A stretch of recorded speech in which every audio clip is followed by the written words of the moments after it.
மெட்ராஸுக்கு நம்ம தமிழ்நாட்டுக்கு ரொம்ப ரொம்ப பிடிச்ச வார்த்தை அது. அது இங்கே சொல்லக்கூடாதுன்றாங்க. எங்கள் டைரக்டர் சார் வந்து பயங்கரமான அந்த எக்ஸ்பிரஷன், அந்த பர்ஃபார்ம் வந்து கரெக்டாக வாங்கினார். சார் அந்த வார்த்தை இன்னும் அந்த கொஞ்சம் பவர் பத்தலை சார். சொல்லுங்கள் தா, சொல்லுங்கள் தா தா. அந்த நீங்கள் தப்பா இருக்கீங்க, நீங்கள் ஃபில்அப் பண்ணிக்கோங்க. தா, அந்த தா மட்டும் கிட்டத்தட்ட ஒரு 3000 வாட்டி நான் சொல்லியிருப்பேன். 3000 வாட்டி நான் சொல்லியிருப்பேன் தலைவர். அத்தனை தா கேட்டார். நானும் கரெக்டாக பண்ணிட்டேன், சூப்பராக பண்ணிட்டேன். ஆனால் படம் வந்து முடிச்சு, படம் டப்பிங்கெல்லாம் பேசிட்டேன், முடிஞ்சு. இப்போ சென்சார் போர்டில் வந்து சார் அந்த வார்த்தை படம் ரொம்ப நல்லா இருக்குது சார், சூப்பராக இருக்குது, நம்ம தமிழ்நாட்டுக்குன்னு ஒரு கட்டுப்பாடு இருக்குது சார், நமக்கு ஒரு விஷயம் இருக்குது, அந்த வார்த்தை வேணாம் சொல்லிட்டு கொஞ்சம் மியூட் பண்ணிட்டாங்க. ஆனால் யூடியூப்பு, கூகுளு, அந்த ட்விட்டரு அதெல்லாம் தட்டி விட்டோம்னா அம்புட்டு கொட்டுது. அவ்வளோ விஷயங்கள் இருக்குது, அவ்வளோ பேசுகிறாங்க.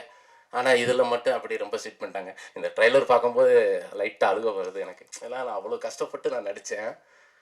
அது இல்லாத போது எனக்கு ஒரு ஃபீல். ஏன்னா நான் பண்ணியிருக்கேன், அவ்வளோ வார்த்தைகளை பேசி நான் பண்ணியிருக்கேன். நான் அது இல்லை. Sendrayan sir, thank you so much. ஒரு இம்பார்ட்டண்ட்டான கேரக்டர் பண்ணியிருக்கீங்க. பட் அந்த வார்த்தையை தூக்கிட்டோன்னு நீங்கள் வருத்தப்பட வேண்டிய அவசியம் கிடையாது. அது கண்டிப்பாக அந்த வார்த்தையை வைக்க முடியாது. ஏன்னா பல பேர் பார்க்குறாங்க. அது சென்சர் போர்டுன்னு இல்லை, அது யார் கேட்டாலுமே தப்பாக இருக்கும்.